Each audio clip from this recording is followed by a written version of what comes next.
ODL കേരളയിലേക്ക് സ്വാഗതം. ഇന്ന് നമുക്ക് ഇന്ദിരാഗാന്ധി നാഷണൽ ഓപ്പൺ യൂണിവേഴ്സിറ്റിയിലെ അസൈൻമെൻറ്റ് സമ്പ്രദായത്തെക്കുറിച്ച് നോക്കാം. ഇന്ദിരാഗാന്ധി നാഷണൽ ഓപ്പൺ യൂണിവേഴ്സിറ്റിയിലെ പഠന സമ്പ്രദായങ്ങളിൽ വളരെ പ്രധാനപ്പെട്ട ഒന്നാണ് അസൈൻമെൻറ്റ് സമ്പ്രദായം. അത് ഇന്ദിരാഗാന്ധി നാഷണൽ ഓപ്പൺ യൂണിവേഴ്സിറ്റിക്ക് മാത്രമല്ല, ഓഡിയൽ സിസ്റ്റത്തിൽ ഒന്നാകെ വളരെ പ്രധാനപ്പെട്ട ഒരു ലേണിംഗ് സ്ട്രാറ്റജിയാണ് അസൈൻമെൻറ്റ്സ്. സാധാരണ റെഗുലർ സിസ്റ്റത്തിൽ പഠിച്ചുകൊണ്ടേയിരിക്കുമ്പോൾ നമുക്ക് അസൈൻമെൻറ്റ്സ് കിട്ടാറുണ്ട്, നമ്മൾ ചെയ്യാറുണ്ട്. പക്ഷേ അതിനേക്കാൾ കുറേ കൂടി സ്പെസിഫിക് ആയിട്ടുള്ള ചില ലേണിംഗ് ഒബ്ജക്റ്റീവ്സ് വെച്ചുകൊണ്ടാണ് ഇഗ്നോയിൽ അസൈൻമെൻറ്റ് രൂപപ്പെടുത്തിയിട്ടുള്ളതും ആ ഒരു പഠന പ്രവർത്തനത്തിൻ്റെ ഭാഗമായി അതിനെ ഉൾപ്പെടുത്തിയിട്ടുള്ളതും. അസൈൻമെൻറ്റ്സ് നിങ്ങൾക്കറിയാവുന്നതുപോലെ തന്നെ നിങ്ങൾക്ക് ചെയ്യാനുള്ള ചില നിർദ്ദേശിച്ച് ചെയ്യുന്ന പ്രവൃത്തികളാണ്, പഠന പ്രവർത്തനങ്ങളാണ്. ഈ അസൈൻമെൻറ്റ്സ് ഇഗ്നോയുടെ സൈറ്റിലാണ് അപ്ലോഡ് ചെയ്തിട്ടുള്ളത്. നിങ്ങളുടെ ഓരോരുത്തരുടെയും പ്രോഗ്രാമിനനുസരിച്ച്, ഓരോ പ്രോഗ്രാമിൻ്റെയും കോഴ്സുകൾക്കനുസരിച്ച് അതാത് അസൈൻമെൻറ്റുകൾ തയ്യാർ ചെയ്തിട്ടുണ്ട്. ഈ തയ്യാർ ചെയ്തിട്ടുള്ള അസൈൻമെൻറ്റ്സ് ഇഗ്നോ വെബ്സൈറ്റായ www.igno.ac.in അതിൽ സ്റ്റുഡൻറ് സോണിൽ അസൈൻമെൻറ്റ് എന്ന് പറയുന്ന സബ് ലിങ്കിൽ ഉൾപ്പെടുത്തിയിട്ടുണ്ട്. ഈ അസൈൻമെൻറ്റ് സബ് ലിങ്കിൽ ക്ലിക്ക് ചെയ്യുന്ന ഒരു പഠിതാവിന് അവരവരുടെ പ്രോഗ്രാമിൻ്റെ അനുസരിച്ച് അതിൽ ഈ കണ്ടൻറ്റ് ഡൗൺലോഡ് ചെയ്യാൻ വേണ്ടി നമ്മൾ നോക്കുന്നത് പോലെ തന്നെ മാസ്റ്റേഴ്സ് ഡിഗ്രി, ബാച്ചിലേഴ്സ് ഡിഗ്രി, ഡിപ്ലോമയിൽ തന്നെ PG ഡിപ്ലോമ, സാധാരണ ഡിപ്ലോമ, സർട്ടിഫിക്കറ്റ് എന്നിങ്ങനെയുള്ള പ്രോഗ്രാം കാറ്റഗറൈസേഷൻ കൊടുത്തിട്ടുണ്ട്. അതിൽ ഓരോ സ്റ്റുഡൻറ്റും അവരവരുടെ പ്രോഗ്രാം ഏതാണോ അത് ക്ലിക്ക് ചെയ്യുക. അപ്പോൾ അതിൽ ഇംഗ്ലീഷ് ആണോ ഹിന്ദിയാണോ എന്ന് മീഡിയം ചോദിക്കും. നിങ്ങൾ ഏതാണോ മീഡിയം അത് വീണ്ടും സെലക്ട് ചെയ്തിട്ട് ഏത് വർഷത്തെ അസൈൻമെൻ്റ് ആണ് നിങ്ങൾക്ക് ആവശ്യമെന്ന് അതിൽ നിന്ന് നോക്കിയിട്ട് കണ്ടുപിടിച്ച് അതിന് ആൻസർ ചെയ്ത് സബ്മിറ്റ് ചെയ്യുക എന്നുള്ളതാണ് ഇതിൻ്റെ ഒരു പൊതുവെ പറയാവുന്ന ഒരു സ്ട്രാറ്റജി. ഈ അസൈൻമെൻറ്റിൻ്റെ ലേണിംഗ് സ്ട്രാറ്റജി അനുസരിച്ചുള്ള പ്രത്യേകത എന്താണെന്ന് ഒന്ന് പറയേണ്ടതുണ്ട്. അതായത് ഇവാലുവേഷൻ സിസ്റ്റത്തിൽ internal and external evaluation distance ലേണേഴ്സിനുമുണ്ട്. അതിൽ ഇൻറ്റേർണൽ ഇവാലുവേഷൻ്റെ കൂടെയാണ് അസൈൻമെൻറ്റ് വരുന്നത്. പ്രാക്ടിക്കൽസിലൊക്കെ ഒരുപാട് ഇൻറ്റേർണൽ അസസ്മെൻ്റ് ഉണ്ട്. അതേപോലെ ജനറലി ഉള്ള ഒരു ഇൻറ്റേർണൽ അസസ്മെൻറ്റ് സിസ്റ്റമാണ് അസൈൻമെൻറ്റിലുള്ളത്. നിങ്ങൾ നിർദ്ദിഷ്ട അസൈൻമെൻറ്റുകൾ ഡൗൺലോഡ് ചെയ്ത് എഴുതി നിങ്ങളുടെ ലേണിംഗ് സപ്പോർട്ട് സെൻറ്റേഴ്സിൽ, അതായത് സാധാരണ രീതിയിൽ പറഞ്ഞ സ്റ്റഡി സെൻറ്റേഴ്സിൽ സബ്മിറ്റ് ചെയ്യുക. നിങ്ങളുടെ അക്കാഡമിക് കൗൺസിലേഴ്സ് അത് ഇവാലുവേറ്റ് ചെയ്ത് അതിൻ്റെ സ്കോറ് റീജിയണൽ സെൻറ്ററിൽ തരും. റീജിയണൽ സെൻറ്റർ വഴി അത് ഹെഡ് ക്വാർട്ടേഴ്സിലേക്കുള്ള സ്റ്റുഡൻറ്റ് ഇവാലുവേഷൻ ഡിവിഷനിലേക്ക്, ഒരുപാട് ഡിവിഷൻസ് ഉണ്ട്, അതിൽ കോൺഫിഡൻഷ്യലായിട്ടുള്ള ഇവാലുവേഷൻ സമ്പ്രദായം മുഴുവനും നടത്തുന്നത് സ്റ്റുഡൻറ്റ് ഇവാലുവേഷൻ ഡിവിഷനിലാണ്. അവിടെ ചെന്നിട്ട് അവിടെ നിന്നാണ് നിങ്ങളുടെ ഗ്രേഡ് കാർഡിലേക്ക് അസൈൻമെൻറ്റിൻ്റെ മാർക്ക് അപ്ലോഡ് ചെയ്ത് വരുന്നത്. അസൈൻമെൻറ്റിൻ്റെ മാത്രമല്ല, ടേം ആൻഡ് എക്സാമിനേഷൻ്റെ ഇതെല്ലാം അങ്ങനെ തന്നെയാണ്. ടേം ആൻഡ് എക്സാമിനേഷൻ്റെ കാര്യം സെപ്പറേറ്റ് ആയിട്ട് വളരെ വിശദമായിട്ട് അത് വേറെ വീഡിയോയിൽ പറയാം. അപ്പോൾ ഇതിൽ നമ്മൾ ഫോക്കസ് ചെയ്യുന്നത് അസൈൻമെൻ്റ് ആണല്ലോ. അപ്പോൾ അസൈൻമെൻറ്റ്, ഈ ഗ്രേഡ് കാർഡിലേക്ക് വരുന്ന അസൈൻമെൻറ്റിൻ്റെ പിന്നിൽ അല്ലെങ്കിൽ ആ ഘട്ടം വരെ എത്തുന്നതിന് മുമ്പ് വിദ്യാർത്ഥികളിൽ മുതൽ അധ്യാപകരിൽ വരെ ഒരുപാട് ഘട്ടങ്ങളുണ്ട് അതിന്. അതൊന്ന് എന്തൊക്കെയാണെന്നൊന്ന് പറയാം. അപ്പോൾ ഇഗ്നോയുടെ സൈറ്റിൽ നിന്ന് നിങ്ങൾ അസൈൻമെൻറ്റ് ഡൗൺലോഡ് ചെയ്യുന്നു. ആ അസൈൻമെൻറ്റ്സ് നിങ്ങൾക്ക് ലഭിച്ചിട്ടുള്ള സ്റ്റഡി മെറ്റീരിയൽസും മറ്റ് റെഫറൻസ് മെറ്റീരിയൽസും അല്ലെങ്കിൽ ഇൻ്റർനെറ്റിൽ നിന്നും ഒക്കെ നിങ്ങൾ റെഫർ ചെയ്ത് വളരെ നല്ല രീതിയിലുള്ള ഉത്തരങ്ങൾ തയ്യാറാക്കും. ഈ ഉത്തരങ്ങൾ ഹാൻഡ് റിട്ടൺ ആയിട്ടാണ് സബ്മിറ്റ് ചെയ്യേണ്ടത്. അതായത് ഇന്നത്തെ കാലത്ത് നെറ്റിൽ നിന്നൊക്കെ ചിലപ്പോൾ അതേപടി തന്നെ ഉത്തരങ്ങൾ ഡൗൺലോഡ് ചെയ്ത് എഴുതി വെക്കാൻ മാത്രം ഡെവലപ്പ് ആയിട്ടുള്ള ഒരു സിസ്റ്റം ഉള്ളത്. ഒരുപാട് പ്രൈവറ്റ് പോർട്ടൽസൊക്കെ ധാരാളമുണ്ട്. പക്ഷേ ഇഗ്നോ അത് അനുവദിക്കില്ല. അതുകൊണ്ടാണ് അസൈൻമെൻറ്റ് ഒരു ലേണിംഗ് സ്ട്രാറ്റജിയാണെന്ന് ആദ്യമേ പറഞ്ഞു. ഇഗ്നോ സ്റ്റുഡൻസിനെ സംബന്ധിച്ച് ദിവസവും ക്ലാസ്സിൽ വരിക, ചോദ്യങ്ങൾ ചോദിക്കുക, നിങ്ങൾ പഠിച്ചിട്ടുള്ള ഉത്തരങ്ങളെ അസസ് ചെയ്യുക, അങ്ങനെയുള്ള സമ്പ്രദായങ്ങളൊന്നും നമുക്ക് സാധ്യമല്ലല്ലോ. നമുക്ക് വളരെ റെയറായിട്ട് കിട്ടുന്ന അക്കാഡമിക് കൗൺസിലിംഗ് മാത്രമാണ് ഒരു ഫേസ് ടു ഫേസ് ഇൻട്രാക്ഷൻ അവസരമുള്ളത്. അപ്പോൾ അക്കാഡമിക് കൗൺസിലിങ്ങിനെ കൂടാതെ ഒരു ഫേസ് ടു ഫേസ് ഇൻട്രാക്ഷൻ്റെ ഫീൽ അല്ലെങ്കിൽ ഒരു ഫേസ് ടു ഫേസ് ഇൻട്രാക്ഷൻ്റെ ഒരു പ്ലാറ്റ്ഫോം നമുക്ക് പ്രൊവൈഡ് ചെയ്യുന്നുണ്ട് ഈ അസൈൻമെൻറ്റ്സ്. അതെങ്ങനെയാണെന്ന് ഞാൻ വളരെ വിശദമായിട്ട് പറയാം. അപ്പോൾ പ്ലേജിയറിസത്തിലൊന്നും പെടാതെ നിങ്ങൾ അസൈൻമെൻറ്റ്സ് സ്വന്തമായിട്ട് തയ്യാർ ചെയ്ത് സ്വന്തം ഹാൻഡ് റൈറ്റിങ്ങിൽ എഴുതി അതിൻ്റെ ചില നിബന്ധനകളൊക്കെ ഉണ്ട്. അതായത് അതിനൊരു ഫേസിങ് ഷീറ്റ് ഉണ്ട്, ഒരു റെസീറ്റ് ഉണ്ട്. ഇതൊക്കെ ഫില്ല് ചെയ്ത് അതൊക്കെ സ്റ്റഡി സെൻറ്ററിൽ നിന്ന് നിങ്ങൾക്ക് കിട്ടുന്ന നിർദ്ദേശങ്ങളാണ്. അത് നിങ്ങൾ അതിനെക്കുറിച്ചൊന്നും ഒട്ടും തന്നെ ബോധർ ചെയ്യേണ്ട ആവശ്യമില്ല. നിങ്ങൾ ലേണിംഗ് സപ്പോർട്ട് സെൻറ്ററിൽ ക്ലാസ്സിന് പോകുമ്പോൾ തന്നെ അസൈൻമെൻറ്റ് എഴുതേണ്ടത് എങ്ങനെ, അസൈൻമെൻറ്റ് സബ്മിറ്റ് ചെയ്യേണ്ടത് എങ്ങനെ, അത് എവിടെ എന്നുള്ള കാര്യങ്ങളെല്ലാം പറയും. അപ്പോൾ നിങ്ങൾ ഹാൻഡ് റിട്ടൺ ആയിട്ട് എഴുതിയിട്ടുള്ള അസൈൻമെൻറ്റ് നല്ല വൃത്തിയായിട്ട് എല്ലാം തയ്യാർ ചെയ്ത് കോഴ്സ് നെയിമും എൻറോൾമെൻറ്റ് നമ്പറും ഒക്കെ എഴുതി അതിൻ്റെ ഫേസിങ് ഷീറ്റ് ഫില്ല് ചെയ്യുമ്പോൾ തന്നെ ഈ കാര്യങ്ങളെല്ലാം വരും. ആ ഫേസിങ് ഷീറ്റും നിങ്ങൾക്ക് സ്റ്റഡി സെൻറ്ററിൽ നിന്ന് തരും. അപ്പോൾ അത് നിങ്ങൾ അവിടെ സബ്മിറ്റ് ചെയ്യുക.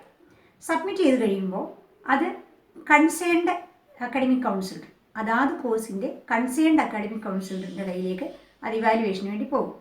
അത് ഇവാലുവേറ്റ് ചെയ്യുമ്പോൾ ശരിക്കും ഒരു ടീച്ചർ സ്റ്റുഡൻറ്റ് റിലേഷൻഷിപ്പ് കുറച്ചുകൂടെ അക്കാഡമിക് കൗൺസിലിങ്ങിൽ എങ്ങനെയാണോ അതേപോലെ തന്നെ കുറച്ചുകൂടെ നന്നായിട്ട് നമുക്ക് വരുന്ന ഒരു സന്ദർഭമാണ് ഈ അസൈൻമെൻറ്റ് ഇവാലുവേഷൻ എന്ന് പറയുന്നത്. അതിനകത്ത് യൂണിവേഴ്സിറ്റി നോം അനുസരിച്ച് ഗ്ലോബൽ കമൻസും ലോക്കൽ കമൻസും കൊടുക്കണമെന്നുണ്ട്. അതായത് ജനറലി എന്താണ് നിങ്ങളുടെ അസൈൻമെൻറ്റിൻ്റെ നിലവാരം, നിങ്ങൾ ഏതെല്ലാം കാര്യങ്ങളിൽ അതിൻ്റെ ലാംഗ്വേജിൻ്റെ കാര്യത്തിൽ, നിങ്ങളുടെ അവതരണത്തിൻ്റെ കാര്യത്തിൽ, കണ്ടൻറ്റിൻ്റെ കാര്യത്തിൽ എങ്ങനെയത് ക്വസ്റ്റ്യൻ്റെ ആൻസറുമായി ആൻസർ ടു ദി ക്വസ്റ്റ്യൻ എന്നുള്ള രീതിയിൽ റിലേറ്റ് ചെയ്തിരിക്കുന്നു. ഈ വക കാര്യങ്ങളെല്ലാം ഉൾക്കൊള്ളിച്ചുകൊണ്ട് വളരെ ജനറൽ ആയിട്ടുള്ള കമൻസ് അവർ പറഞ്ഞിരിക്കണം എന്ന് നോമുണ്ട്. അതിനനുസരിച്ച് അങ്ങനെ അവർ എഴുതിയിരിക്കും. അതുകൂടാതെ ഓരോ ആൻസറും നിങ്ങൾ എഴുതുന്ന ഓരോ ആൻസറിൻ്റെയും അതാതിൻ്റേതായ സവിശേഷത എന്ത്, നല്ലതാണെങ്കിൽ അങ്ങനെ, അല്ലെങ്കിൽ മെച്ചപ്പെടുത്തേണ്ടതുണ്ടെങ്കിൽ അങ്ങനെ വളരെ സൈക്കോളജിക്കലായിട്ട് സ്റ്റുഡൻസിനെ മോട്ടിവേറ്റ് ചെയ്യുന്ന തരത്തിലുള്ള കമൻസ് അതിൽ വരും. ഈ കമൻസ് വായിക്കുമ്പോൾ ഇവാലുവേറ്റ് ചെയ്ത അസൈൻമെൻറ്റ് തിരികെ സ്റ്റുഡൻറ്റിൻ്റെ കയ്യിലേക്ക് വന്നു കഴിഞ്ഞ് ഒന്ന് അതിലൂടെ പോകുമ്പോൾ ശരിക്കും ഒരു ടീച്ചറുടെ സാന്നിധ്യം നിങ്ങൾക്ക് അവിടെയും ഫീൽ ചെയ്യും. അപ്പോൾ ആ ടീച്ചർ നിങ്ങളോട് പറയുന്ന നിർദ്ദേശങ്ങൾ പോലെ എല്ലാ കാര്യങ്ങളും അതിൽ കൊടുത്തിട്ടുണ്ടാവും. അതിൽ മാർക്കും എഴുതിയിട്ടുണ്ടാവും. ഈ മാർക്ക് പ്രത്യേകമായി ഫോർമാറ്റ് ചെയ്തിട്ടുള്ള ഒരു സവിശേഷ ഫോർമാറ്റുണ്ട് അസൈൻമെൻറ്റ് അവാർഡ്സ് എഴുതാൻ. നിങ്ങളുടെ എൻറോൾമെൻറ്റ് നമ്പറും പേരും അസൈൻമെൻറ്റ് അവാർഡും എല്ലാം എൻട്രി ചെയ്തിട്ടുള്ള ഒരു വളരെ കോൺഫിഡൻഷ്യലായിട്ടുള്ള ഒരു റെക്കോർഡ് സ്റ്റഡി സെൻറ്ററിൽ നിന്ന് രൂപപ്പെടുത്തുകയും അവർ അത് റീജിയണൽ സെൻറ്ററിൽ എത്തിക്കുകയും റീജിയണൽ സെൻറ്ററിൽ നിന്ന് നേരത്തെ ഞാൻ പറഞ്ഞതുപോലെ ഹെഡ് ക്വാർട്ടേഴ്സിലുള്ള സ്റ്റുഡൻറ്റ് ഇവാലുവേഷൻ ഡിവിഷനിലേക്ക് പോവുകയും ചെയ്യും. ഇതാണ് അതിൻ്റെ ഒരു പ്രത്യേകത.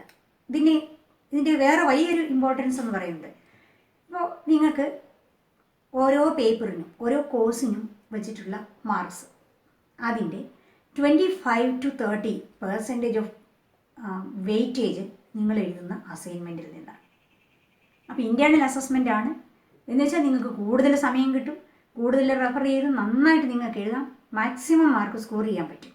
അപ്പോൾ നിങ്ങൾ എത്രമാത്രം മാർക്ക് അസൈൻമെൻറ്റിന് സ്കോർ ചെയ്യുന്നു അതിൻ്റെ 25 to 30, ചില കോഴ്സസ് അനുസരിച്ച് ചിലതിന് 25 എന്നുണ്ട്, ചിലതിന് 30 എന്നുണ്ട്. അപ്പോൾ എങ്ങനെയായാലും 25 to 30% of weightage will be on the basis of the assignment you are submitting. അങ്ങനെയാണ്.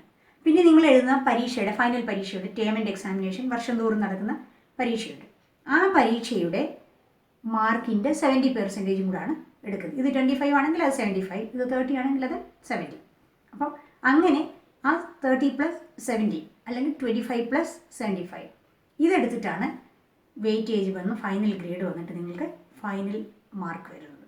അപ്പോൾ ഈ ഇൻറ്റേർണൽ മാർക്കിന് ആ രീതിയിലും വളരെ പ്രാധാന്യമുണ്ട്. പിന്നെ ഈ അസൈൻമെൻറ്റ് സംവിധാനം തയ്യാറാക്കുന്നതിന് വേണ്ടി നിങ്ങൾ ചെലവഴിക്കുന്ന സമയം, അതിനുവേണ്ടി നിങ്ങൾ വളരെ സൂക്ഷ്മമായിട്ട് നിങ്ങൾ പഠന സാമഗ്രികളിലേക്ക് നിങ്ങളുടെ സ്റ്റഡി മെറ്റീരിയൽസിലെല്ലാം വായിക്കുകയും തയ്യാർ ചെയ്യുകയും ഒക്കെ ചെയ്യുമ്പോൾ ശരിക്കും നിങ്ങളുടെ പഠന പ്രക്രിയ നടക്കുന്നത് അസൈൻമെൻറ്റ് പ്രിപ്പറേഷനിലാണ്. അതുകൊണ്ടാണ് നിങ്ങൾ സ്വന്തമായി ഹാൻഡ് റിട്ടൺ ആയിട്ട് എഴുതണമെന്ന് പറയുന്നത്. ഒരിടത്തുനിന്ന് നിങ്ങൾ കോപ്പി ചെയ്ത് വയ്ക്കാൻ പാടില്ല. ഒരു for the sake of getting a particular score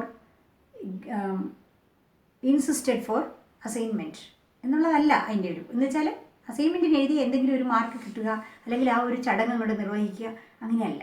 അങ്ങനെ ഒരിക്കലും അങ്ങനത്തെ ഒരു ചിന്തയോടു കൂടി ആയിരിക്കരുത് ഒരു സ്റ്റുഡൻറ്റ് ഇഗ്നോയിൽ അസൈൻമെൻറ്റ് വയ്ക്കേണ്ടത്. അതിന് മാക്സിമം മാർക്ക് നമുക്ക് കിട്ടാൻ പാകത്തിന് അസൈൻമെൻറ്റ് എഴുതി വയ്ക്കുക. അതിൻ്റെ വെയിറ്റേജിൻ്റെ കാര്യം ഞാൻ അതുകൊണ്ടാണ് പറഞ്ഞത്. അതുപോലെ തന്നെ ശരിക്കും ഇതൊരു പരീക്ഷ എഴുതാൻ വേണ്ടിയിട്ടുള്ള ട്രയലും കൂടിയാണ്. അസൈൻമെൻറ്റിനകത്ത് ക്വസ്റ്റ്യൻസ് കൊടുത്തിട്ടുണ്ടാവും. അത് എത്ര പേജ് എഴുതണം അല്ലെങ്കിൽ എത്ര വാക്കുകളിലായിരിക്കണം ഉത്തരം തയ്യാറാക്കേണ്ടത് എന്ന് നിഷ്കർഷിച്ചിട്ടുണ്ട്. അപ്പോൾ അതിനനുസരിച്ചുള്ള ഒരു ട്രയലും കൂടിയാണ്. നിങ്ങൾ എല്ലാ കോഴ്സസിൻ്റെയും അസൈൻമെൻറ്റ്സ് തയ്യാറാക്കുക വഴി അതിൻ്റെ പരീക്ഷയ്ക്ക് എങ്ങനെ ആ പരീക്ഷയ്ക്ക് ക്വസ്റ്റ്യനകത്ത് പറയുന്ന അതേ മാതൃകയിൽ ഉത്തരങ്ങൾ തയ്യാറാക്കാനും അതിന് പോയിൻറ്റ്സ് എന്തൊക്കെ ചെയ്യണമെന്നൊക്കെ പറയാനുള്ള ശരിക്കും ഒരു ട്രയൽ കൂടിയാണ്. അപ്പോൾ എല്ലാ അർത്ഥത്തിലും അസൈൻമെൻറ്റ്സ് എന്ന് പറയുന്നത് ഒരു ലേണിംഗ് സ്ട്രാറ്റജി തന്നെയാണ്. അപ്പോൾ അസൈൻമെൻറ്റ്സ് സബ്മിറ്റ് ചെയ്താൽ നിങ്ങളുടെ മാർക്കിംഗ് സ്കീമിലേക്ക് അല്ലെങ്കിൽ നിങ്ങളുടെ ഗ്രേഡിങ്ങിലേക്കുള്ള ഒരു സ്റ്റെപ്പും കൂടിയാണത്. മെറ്റീരിയൽസ് കൂടുതൽ പഠിക്കാനും ഒക്കെ പറ്റും. ഈ അസൈൻമെൻറ്റ് വെക്കുന്നതിനെ കുറിച്ച്, അസൈൻമെൻറ്റ്സ് വെക്കേണ്ടത് ഓരോ ടേം ആൻഡ് എക്സാമിനേഷൻ്റെയും തൊട്ട് മുമ്പാണ് നമ്മൾ അസൈൻമെൻറ്റ്സ് സബ്മിറ്റ് ചെയ്യുന്നത്. അപ്പോൾ നിങ്ങൾ ജോയിൻ ചെയ്തിട്ടുള്ള പ്രോഗ്രാമിൻ്റെ സെമസ്റ്റർ വൈസ് ആണെങ്കിൽ അങ്ങനെ, ഇയർ വൈസ് ആണെങ്കിൽ അങ്ങനെ.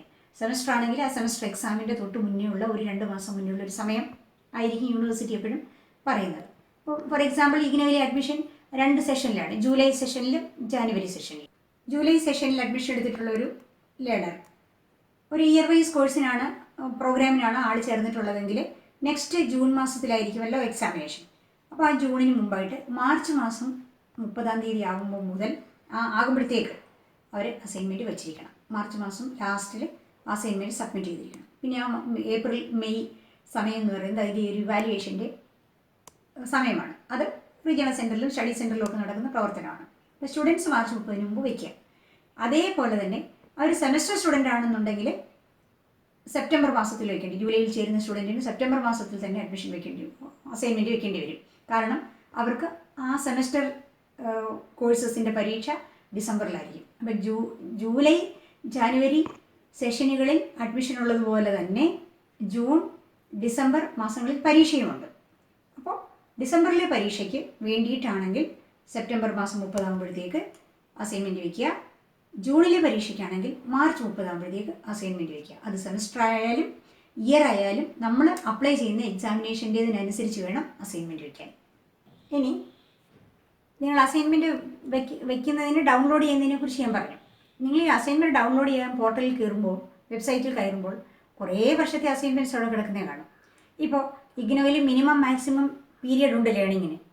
ഒരു 2018 ജോയിൻ ചെയ്തൊരു സ്റ്റുഡൻറ്റ് ചിലപ്പോൾ ഫസ്റ്റ് ഇയറിൻ്റെ തന്നെ അസൈൻമെൻറ്റ് വെക്കാൻ അയാൾക്ക് സൗകര്യം വന്നത് അല്ലെങ്കിൽ പഠനം തുടരാൻ തോന്നിയത് 2020 അപ്പോൾ അവർക്കൊരു സംശയം വരും. 2018 സ്റ്റുഡൻ്റ് ആണല്ലോ ഞാൻ, 18 അസൈൻമെൻറ്റ് വെക്കണോ, 20 വെക്കണോ, 19 വെക്കണോ? കാരണം ഇതെല്ലാം അതിൽ കിടപ്പുണ്ടാവും. അപ്പോൾ ആ ഒരു ഡൗട്ട് വരുമ്പോൾ നിങ്ങൾ പൊതുവെ അറിയേണ്ട ഒരു നിയമമുണ്ട്. ഇതിനോട് ഒരു നിയമം എന്ന് പറയുന്നത്, നിങ്ങൾ ഏത് സെഷനിലാണോ അസൈൻമെൻറ്റ് സബ്മിറ്റ് ചെയ്യാൻ പോകുന്നത് ആ സെഷന് വേണ്ടി കൊടുത്തിട്ടുള്ള അസൈൻമെൻറ്റാണ് ഡൗൺലോഡ് ചെയ്യേണ്ടതും വെക്കേണ്ടതും. അല്ലാതെ നിങ്ങൾ ജോയിൻ ചെയ്ത ഇയർ അല്ല.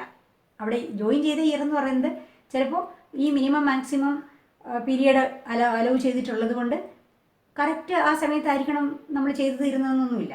അതുകൊണ്ട് ഒരു കാര്യം മാത്രം നോക്കുക, നിങ്ങൾ ഏത് സെഷന് വേണ്ടിയാണോ അസൈൻമെൻറ്റ് പ്രിപ്പയർ ചെയ്യുന്നത് അല്ലെങ്കിൽ ഏത് സെഷൻ്റെ എക്സാം എഴുതാനാണോ നിങ്ങൾ തയ്യാറാവുന്നത് അതിന് ആ സെഷന് വേണ്ടി പ്രത്യേകമായി തന്നിട്ടുള്ള അസൈൻമെൻറ്റ് വേണം ഡൗൺലോഡ് ചെയ്യാനും അതിൻ്റെ ഉത്തരം വേണം പ്രിപ്പയർ ചെയ്യാനും. അങ്ങനെയാണ്. അപ്പോൾ ആസ് പെർ നോംസ് എക്സാമിനേഷന് അപ്ലൈ ചെയ്യുമ്പോൾ അസൈൻമെൻറ്റ് വെച്ചിരിക്കണം. കാരണം എക്സാമിനേഷൻ്റെ ആപ്ലിക്കേഷൻ ഫോമിൽ തന്നെ ഒരു ഓപ്ഷനുണ്ട് അസൈൻമെൻറ്റ് സബ്മിറ്റ് ചെയ്തുവെന്ന്. അസൈൻമെൻറ്റ് സബ്മിറ്റ് ചെയ്ത് കഴിയുമ്പോഴാണ് ആ ലേണർ പഠിച്ചു കഴിഞ്ഞിട്ടുള്ളത് പരീക്ഷയ്ക്ക് തയ്യാറാകേണ്ടത്. അതുകൊണ്ട് തീർച്ചയായും ടേം ആൻഡ് എക്സാമിനേഷൻ അപ്ലൈ ചെയ്യുന്നതിന് മുമ്പ് നിങ്ങൾ അസൈൻമെൻറ്റ് എഴുതി വയ്ക്കുക. അപ്പോൾ അസൈൻമെൻറ്റ് എഴുതി സബ്മിറ്റ് ചെയ്യേണ്ട സമയവും എക്സാമിനേഷന് അപ്ലൈ ചെയ്യേണ്ട സമയവും ഏകദേശം ഒന്ന് തന്നെയാണ്. അപ്പോൾ അസൈൻമെൻറ്റ് വെച്ച ഒരു സ്റ്റുഡൻ്റാണ് എപ്പോഴും പരീക്ഷയ്ക്ക് വേണ്ടി തയ്യാറാകേണ്ടത്. അതാണ് യൂണിവേഴ്സിറ്റി നിയമം. അപ്പോൾ അസൈൻമെൻറ്റ് എഴുതി പരീക്ഷയ്ക്ക് മുമ്പ് തയ്യാറാക്കുക. പരീക്ഷ എഴുതി റിസൾട്ട് വരുമ്പോഴത്തേക്ക് അസൈൻമെൻറ്റിൻ്റെ റിസൾട്ടും വരും. ഇത് രണ്ടും കൂടി ചേർത്തുകൊണ്ടാണ് ഒരു പെർട്ടിക്കുലർ കോഴ്സിന് നിങ്ങൾ ജയിച്ചില്ലയോ എന്ന് ഗ്രേഡ് കാർഡ് നിങ്ങൾക്ക് കാണിച്ചു തരുന്നത്. ആ ജയിച്ചു എന്നുള്ള ഒരു ടെർമിനോളജിയല്ല നമ്മളെപ്പോഴും ഉപയോഗിക്കാറുള്ളത് കംപ്ലീറ്റഡ് എന്നാണ്. പാസ്സായിട്ടുണ്ടെങ്കിൽ കംപ്ലീറ്റഡ് എന്ന് പറയും. ഇല്ലെങ്കിൽ നിങ്ങൾ കംപ്ലീറ്റ് ചെയ്തിട്ടില്ല, നിങ്ങൾക്ക് ഇനിയും ബെറ്റർമെൻറ്റ്സ് ഒക്കെ നടത്തിയിട്ട് അല്ലെങ്കിൽ എവിടെയാണോ കുറവ് വന്നിരിക്കുന്നത് അത് പരിഹരിച്ചിട്ട് വീണ്ടും കംപ്ലീറ്റ് ചെയ്യാനുള്ള അവസരം നിങ്ങൾക്ക് ലഭിക്കും. അങ്ങനെയാണ്. അസൈൻമെൻറ്റിന് റീവാലുവേഷൻ ഇല്ല. അസൈൻമെൻറ്റ് പാസ്സായിട്ടില്ലെങ്കിൽ മാത്രം റീസബ്മിറ്റ് ചെയ്യുക. എക്സാമിനേഷന് റീവാലുവേഷൻ ഉണ്ട്, അസൈൻമെൻറ്റിന് റീവാലുവേഷൻ ഇല്ല. കാരണം അതൊരു ഇൻസിഡൻ്റൽ റൈറ്റിംഗ് അല്ല. വളരെ ശ്രദ്ധാപൂർവം ഏറെ സമയമെടുത്ത് ക്വസ്റ്റ്യനൊക്കെ നേരത്തെ ഡൗൺലോഡ് ചെയ്ത് ബുക്കൊക്കെ തുറന്നു വെച്ച് നമ്മൾ ഇരുന്ന് പ്രിപ്പയർ ചെയ്ത് അങ്ങനെ തയ്യാറാക്കി കൊണ്ടുവരുന്ന ഒരു അസൈൻമെൻറ്റാണ്. അതിനപ്പോൾ ഒരു റീവാലുവേഷൻ്റെ ആവശ്യം അവിടെ വരുന്നതേ ഇല്ല. അതുകൊണ്ട് അസൈൻമെൻറ്റ് ഏറ്റവും കൂടുതൽ മാർക്ക് വാങ്ങാൻ പാകത്തിന് തയ്യാർ ചെയ്ത് അവതരിപ്പിക്കുക. ആ ഇൻറ്റേർണൽ സൈഡ് നമ്മൾ മാക്സിമം മാർക്ക് സ്കോർ ചെയ്താൽ വെയിറ്റേജ് വരുമ്പോൾ അത് തീർച്ചയായിട്ടും നിങ്ങളുടെ ഫൈനൽ സ്കോറിനെ അത് തീർച്ചയായിട്ടും ഡിപ്പെൻഡ് ചെയ്യും. അപ്പോൾ അത്രയും പ്രാധാന്യം കൊടുത്തുകൊണ്ട് വേണം അസൈൻമെൻറ്റ് സബ്മിറ്റ് ചെയ്യാൻ. അസൈൻമെൻറ്റ് സബ്മിറ്റ് ചെയ്യുമ്പോൾ ഒരു റെസീറ്റ് ഉണ്ട്, ഒരു 2 സൈഡ് ഒരു കൗണ്ടർ ഫോയിലുള്ള ഒരു റെസീറ്റ് ഉണ്ട്. അതിന് 2 വശവും ഫില്ല് ചെയ്തിട്ട് അസൈൻമെൻറ്റിൻ്റെ കൂടെ ഒരു പോർഷൻ വയ്ക്കുക, ഒരു പാർട്ട് വയ്ക്കുക, മറ്റേത് കയ്യിൽ സൂക്ഷിച്ചിരിക്കുക. കാരണം നമ്മളൊരു മനുഷ്യനാണല്ലോ എല്ലാം കൈകാര്യം ചെയ്യുന്നത്. ഒരു സ്റ്റഡി സെൻറ്ററിൽ പോയി അസൈൻമെൻറ്റ് സബ്മിറ്റ് ചെയ്തു, ഏതെങ്കിലും കാരണവശാൽ ഒരു മിസ്പ്ലേസിങ്ങോ അങ്ങനത്തെ എന്തെങ്കിലും വന്നാൽ you have submitted our assignment എന്നുള്ളതിനൊരു പ്രൂഫ് വേണം. Then IGNOU can take some decision, legal decision or a justifiable decision on the submission of your assignment, and they will try to get it back or they will try to solve your issue. അപ്പോൾ ഈ രീതിയിൽ നിങ്ങൾക്ക് ഒരു കാരണവശാലും ഒരു ബുദ്ധിമുട്ട് വരാതിരിക്കാനാണ് അങ്ങനെ ചെയ്യുന്നത്. അപ്പോൾ ഫേസിംഗ് ഷീറ്റും റെസീറ്റും ഉൾപ്പെടെ ഹാൻഡ് റിട്ടൺ അസൈൻമെൻറ്റ് അതാത് സ്റ്റഡി സെൻറ്ററിൽ, ലേണർ സപ്പോർട്ട് സെൻറ്ററിൽ സബ്മിറ്റ് ചെയ്യുക. പിന്നെ ബാക്കിയുള്ളത് automatically university will do the needful things and your scores will be reflected in the grade card. It is the system of assignment in Indira Gandhi National Open University. So you heard a lot about assignment, and be good learners of IGNOU by writing assignment and all. അപ്പോൾ നിങ്ങൾക്ക് അസൈൻമെൻറ്റിനെ കുറിച്ചുള്ള കാര്യങ്ങൾ മനസ്സിലായിട്ടുണ്ടെന്ന് എനിക്ക് തോന്നുന്നു. ഇതിനെക്കുറിച്ചും നിങ്ങൾക്ക് doubts ഉണ്ടെങ്കിൽ, clarifications ആവശ്യമുണ്ടെങ്കിൽ കമൻറ്റിൽ ചോദിക്കുക, കമൻറ്റ് ബോക്സിൽ ഇടുക. പുതിയ വീഡിയോസിന് വേണ്ടിയിട്ട് കാത്തിരിക്കുക. ബെൽ ബട്ടൺ നേരത്തെ തന്നെ പ്രസ് ചെയ്ത് നോട്ടിഫിക്കേഷന് വേണ്ടി നോക്കുക. ഇനിയും നിങ്ങൾ ODL കേരള സബ്സ്ക്രൈബ് ചെയ്തിട്ടില്ലെങ്കിൽ സബ്സ്ക്രൈബ് ചെയ്യുക. ഇത് ഡിസ്റ്റൻസ് ലേണിങ്ങിൽ ശരിക്കും നിങ്ങൾക്കൊരു ടീച്ചർ ഇഫക്റ്റീവ്നെസ് ഉണ്ടാക്കി തരുന്ന നിങ്ങൾക്ക് നല്ലൊരു ഗൈഡൻസ് ആണ് ഈ ഒരു ചാനലിലൂടെ നിങ്ങൾക്ക് ലഭിക്കുന്നു എന്നുള്ളതിന് എനിക്ക് സംശയമില്ല. നിങ്ങളതിൻ്റെ സബ്സ്ക്രൈബേഴ്സായി മാറുക. വളരെയധികം സന്തോഷത്തോടെ നമുക്ക് ഈ ചാനൽ മുന്നോട്ട് തുടർന്ന് കൊണ്ടുപോകാൻ പറ്റും. So thank you for all the subscribers and viewers.